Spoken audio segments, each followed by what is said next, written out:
Hello students, तो ये है हमारा 7th का फर्स्ट चैप्टर सिविक्स का ऑन इक्वालिटी, समानता। समानता एक ऐसी व्यवस्था है और ऐसी विशेषता है जो सिर्फ डेमोक्रेसी में ही पाई जाती है, अर्थात ये डेमोक्रेसी की एक मेजर कैरेक्टरिस्टिक है समानता। लोकतंत्र में सभी को समान माना जाता है। ठीक है, अब आइए देखते हैं ऑन इक्वालिटी में क्या क्या चीजें दी गई हैं। क्या वास्तविकता में हमारे देश में समानता आ चुकी है?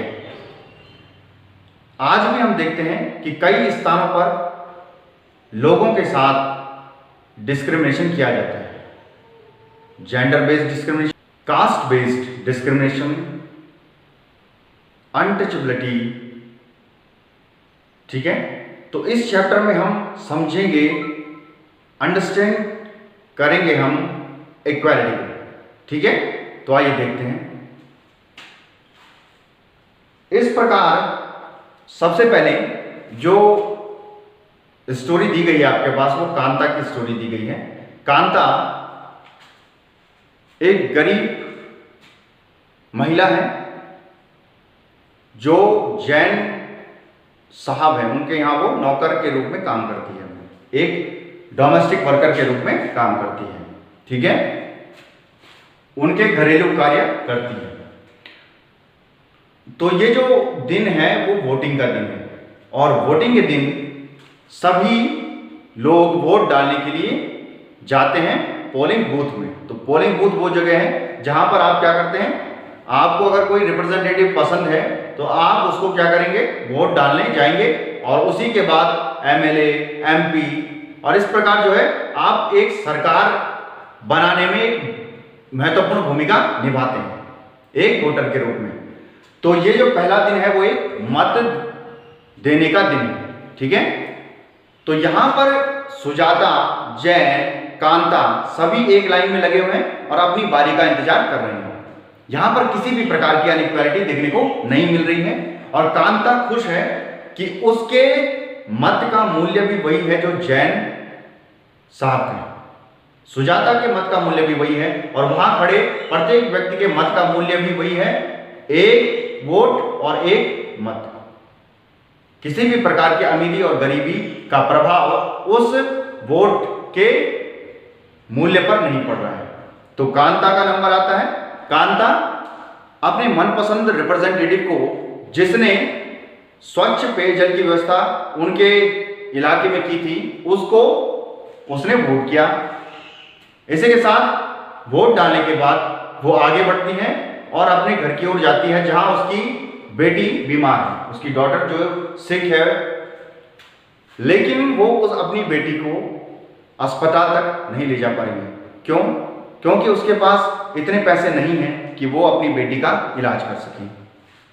तो वो अपनी बेटी को कुछ पीने के लिए देती है और खुद बाहर निकल जाती है। जब वो बाहर आती है तो बस्ती में वो देखती है बहुत सारी गंदगी, और उसे ये लगता है कि इसी गंदगी के कारण उसकी पुत्री बीमार हुई है, और जितनी भी बीमारियां उस इलाके में हो रही हैं वो इस गंदगी के कारण हो रही हैं। तो अब वो एक डोमेस्टिक वर्कर है और अब वो जा रही है जैन साहब के यहाँ। जैन साहब के यहाँ काम निपटा के उनसे कुछ पैसे उधार मांग के फिर वो अपने घर आती है और अपनी बेटी को सरकारी अस्पताल में, अब वो अपनी बेटी को निजी या प्राइवेट हॉस्पिटल में नहीं दिखा पा रही है। क्यों? क्योंकि उसके पास उतने पर्याप्त पैसे नहीं हैं। तो वो गवर्नमेंट हॉस्पिटल की लंबी लाइन में खड़ी होती है, और यहां पर अब उसे दुख हो रहा है। अब उसे अपनी गरीबी पर दुख हो रहा है। वो ये चाहती है कि वो अपनी बेटी का इलाज सही ढंग से करवा पाए, लेकिन वो नहीं कर पा रही है। ठीक है, तो इस प्रकार ये आपने किसकी स्टोरी देखी? कांता की। उसे समानता का एहसास कहां पर हुआ? जब वो वोटिंग डालने जा रही थी। तो आइए देखते हैं। सबसे पहले है इंडियन जो कॉन्स्टिट्यूशन है, भारतीय जो संविधान है, वहां पर सभी के लिए इक्वल राइट की व्यवस्था की गई है। तो इंडियन कॉन्स्टिट्यूशन में जो मेजर फंडामेंटल राइट है उनमें इक्वल राइट टू वोट, अर्थात सभी के लिए समानता है मत देने की। वोट देने में किसी भी प्रकार का डिस्क्रिमिनेशन नहीं किया जाएगा, gender based discrimination, caste based discrimination या कोई भी पुअर और रिच, इसके आधार पर कोई भी डिस्क्रिमिनेशन नहीं किया गया है इंडियन कॉन्स्टिट्यूशन में। तो इक्वल राइट है, मताधिकार देने की समानता है भारत में, ठीक है। इसी के साथ यूनिवर्सल एडल्ट फ्रेंचाइज, भारतीय संविधान में सार्वभौमिक वयस्क मताधिकार की क्या की गई है, व्यवस्था की गई है। तो भारत में यूनिवर्सल एडल्ट फ्रेंचाइजी की व्यवस्था की गई है, सार्वभौमिक वयस्क मताधिकार अर्थात सभी के लिए मताधिकार, सभी को वोट देने का अधिकार।